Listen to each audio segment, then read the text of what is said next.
نحمده ونصلي على رسوله الكريم أما بعد قال الله تبارك وتعالى في كتابه المجيد والفرقان الحميد وإذا مس الإنسان الضر دعانا لجنبه أو قائدا أو قائما فلما كشفنا عنه ضره مر كأن لم يدعنا إلى ضر مسه۔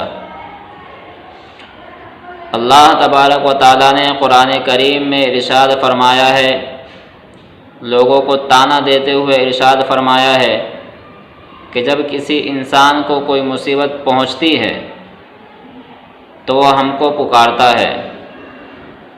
کیسے پکارتا ہے؟ کبھی تو لیٹے ہوئے پکارتا ہے، کبھی بیٹھے ہوئے، کبھی کھڑے ہوئے۔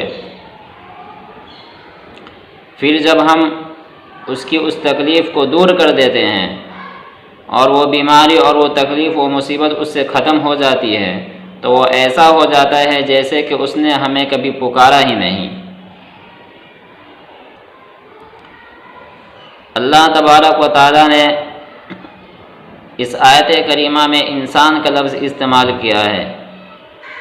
مطلب یہ ہے کہ وہ انسان چاہے مسلم ہو یا غیر مسلم، عیسائی ہو، یہودی ہو یا کوئی اور مذہب سے تعلق رکھتا ہو، چاہے وہ دنیا کے کسی کونے میں ہو، کسی بھی علاقے کا ہو، اس سے کوئی مطلب نہیں ہے۔ اللہ تبارک و تعالیٰ نے انسان کا لفظ کہا ہے، دنیا میں جتنے بھی انسان ہیں سب کو اللہ نے فرمایا ہے کہ جو کوئی بھی ہو یا دنیا میں جتنے بھی لوگ ہیں ان میں سے کسی کو بھی اگر کوئی تکلیف پہنچتی ہے تو وہ کیا کرتا ہے؟ وہ ہم کو پکارتا ہے۔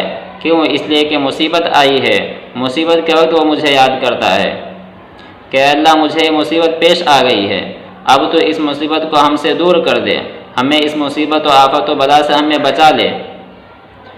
پھر جب اللہ تبارک و تعالیٰ ان پر رحم کرتا ہے اور اپنی اس مصیبت بھیجی ہوئی مصیبت کو اس سے دور کر دیتا ہے تو وہ انسان اللہ تبارک و تعالیٰ کو بھول جاتا ہے اور پھر دنیا کے میں لگ جاتا ہے۔ یاد رکھے، فی الحال اس زمانے میں اور اس موقع پر اس آیت کا مطلب سمجھنا بہت ہی آسان ہے۔ اب دیکھ لیں کہ کرونا وائرس جو شروع میں پیش آیا تھا، اس وقت جب لاک ڈاؤن لگا، پھر جتنے بھی لوگ تھے ان میں سے اکثر و بیشتر لوگ نماز پڑھنے لگے تھے۔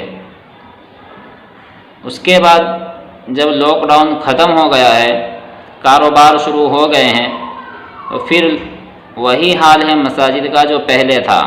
جتنے لوگ پہلے نماز پڑھ رہے تھے اتنے ہی لوگ ہیں، کرونا وائرس کی وجہ سے جو لوگ بڑھے تھے وہ لوگ پھر ختم ہو چکے اور پھر وہ لوگ دنیا میں لگ گئے ہیں، کاروبار میں لگ گئے۔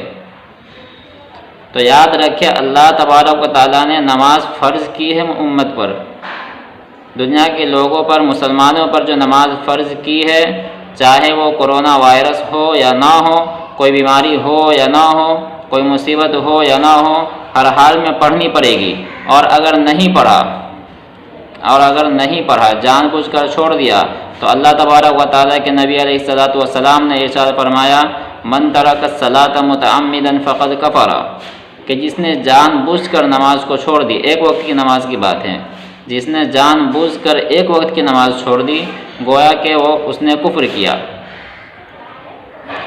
اور یہ بھی اللہ کے نبی کے حدیث ہے کہ مسلمان اور کافر کے درمیان صرف ایک فاصلہ ہے، وہ نماز کا ہے۔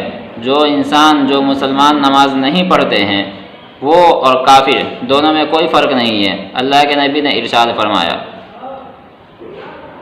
اب یاد رکھے کہ جب ہم پر مصیبت آتی ہے تو ہم نماز پڑھتے ہیں، لیکن اس کے علاوہ جب مصیبت دور ہو جاتی ہے تو ہم نماز کیوں نہیں پڑھتے ہیں؟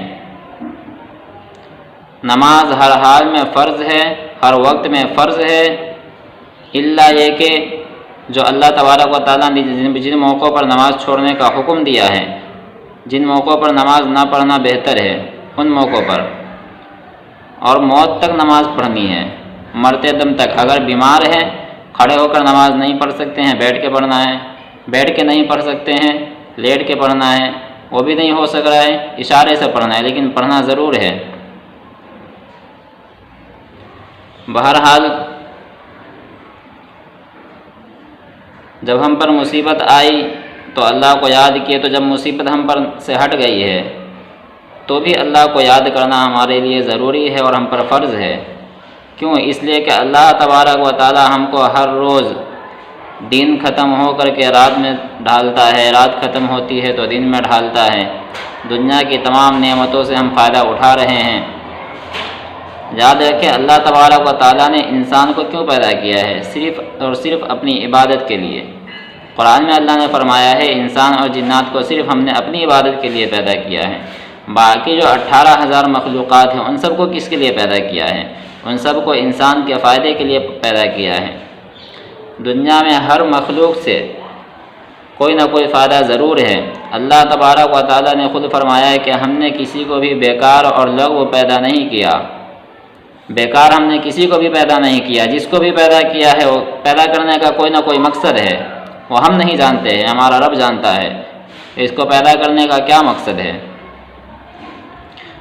دنیا میں اللہ تبارک و تعالیٰ نے دنیا سے ڈائناسور کو اٹھا لیا، ختم کر دیا۔ کیوں ختم کیا؟ اس لیے کہ ڈائناسور سے لوگوں کو نقصان زیادہ تھا۔ اگر ڈائناسور دنیا میں ابھی زندہ ہوتا تو انسانوں کی تعداد بہت کم ہوتی اور شاید ہوتی بھی نہیں۔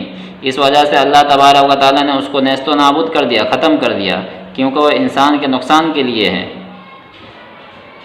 اس کے علاوہ دنیا میں جتنی بھی مخلوقات ہیں، جتنے بھی لوگ ہیں، ان سب کو، جتنے بھی لوگ ہیں ان کو فائدہ پہنچانے کے لیے دوسری مخلوقات کو اللہ نے مسخر